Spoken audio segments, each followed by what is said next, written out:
James Earl Jones was an American actor known for his film roles and for his work in theater.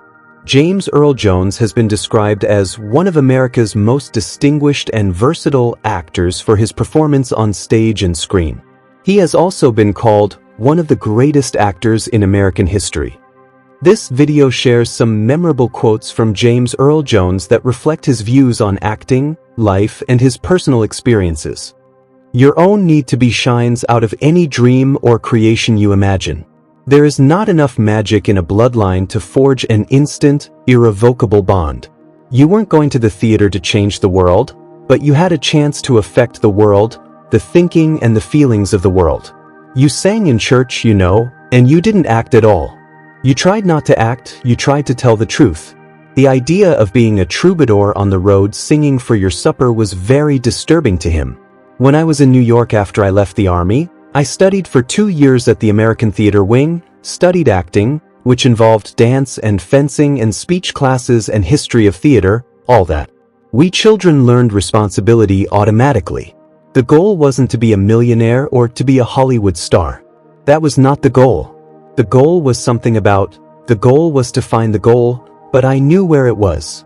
Denzel Washington, Sidney Poitier, Robert Redford, Tom Cruise. Those guys have well-planned careers. I'm just on a journey. Wherever I run across a job, I say, okay, I'll do that. I'd like to film a British commercial. They're better than American ones. I love doing commercials. Usually, they have enough money that they can take time and photograph it well. There haven't been enough profound things written about what being black means and what a black character is. Nobody knows. You cannot be an actor like I am and not have been in some of the worst movies like I have.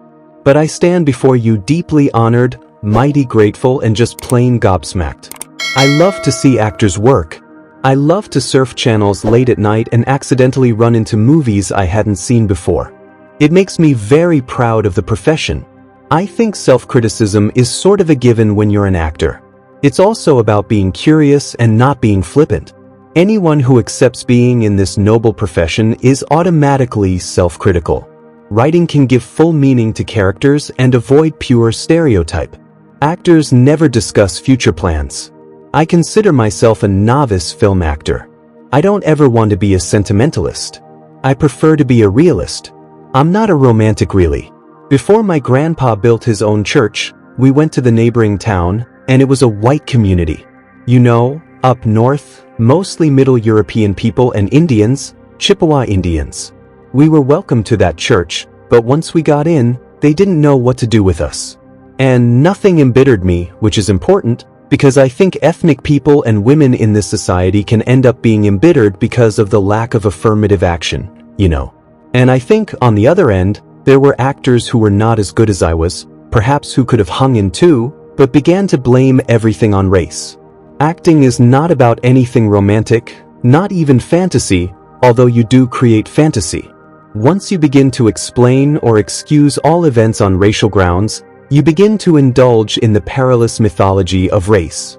I think stutterers are funny, and I know it's rude and politically incorrect to laugh at stutterers. But I think it is okay because I know why they're funny. They make people nervous. People think, when on earth are they going to get the word out? So they start laughing out of their own nervousness. People who lusted after Marilyn Monroe had no idea she stuttered. It is the secret of her sexiness, actually. I was preparing myself for the theater, and I got a little job here and a job there, but it wasn't going well, and I considered some time before the mid-60s that maybe I should consider something else. I was as content off-Broadway as I was in a big Hollywood movie, and I just try to be content wherever I am, you know. I was an adopted child of my grandparents, and I don't know how I can ever express my gratitude for that, because my parents would have been a mess, you know. I really think I ambled through a lot of my life, or ambled from one thing to the other. I knew real show business from my father, who had been an actor since he left the world of boxing. I happened to land in a time, in the middle 60s, that without knowing it, and without being told by the history of theater, which we now see from a historical point of view, was an explosive time. I got out of the Army. In my world, I came to New York, for instance, when the civil rights movement was just beginning, and that created a certain energy, a certain rumble, a certain impetus for black actors. You don't build a bond without being present. One of the hardest things in life is having words in your heart that you can't utter. Speech is a very important aspect of being human. A whisper doesn't cut it. And it was the idea that you can do a play, like a Shakespeare play or any well-written play, Arthur Miller, whatever, and say things you could never imagine saying, never imagine thinking in your own life. My grandmother, though, began to prepare in her own neurotic and I think psychotic way to face racism. So she taught us to be racist, which is something I had to undo later when I got to Michigan, you know. When you are mute, you become a good listener. It's all one way. You appreciate the written word. You appreciate the sound. I mean, my people were very, very simple. They were peasant people, you know? The arts have always been an important ingredient to the health of a nation, but we haven't gotten there yet. So in my sophomore year, I took a senior anatomy class. I thought anatomy being the thing that I should be most interested in, and if I could hack, as we called it, a senior class, I would continue. I didn't hack the senior class. So in my junior year, I switched to the drama department. So I was determined to use my last 2 years in college doing something I thought I would enjoy, which was acting. And it was probably because there was girls over in the drama school too, you know? So by the time I got to Michigan, I was a stutterer. I couldn't talk. So my first year of school was my first mute year, and then those mute years continued until I got to high school. Reading was a big thing.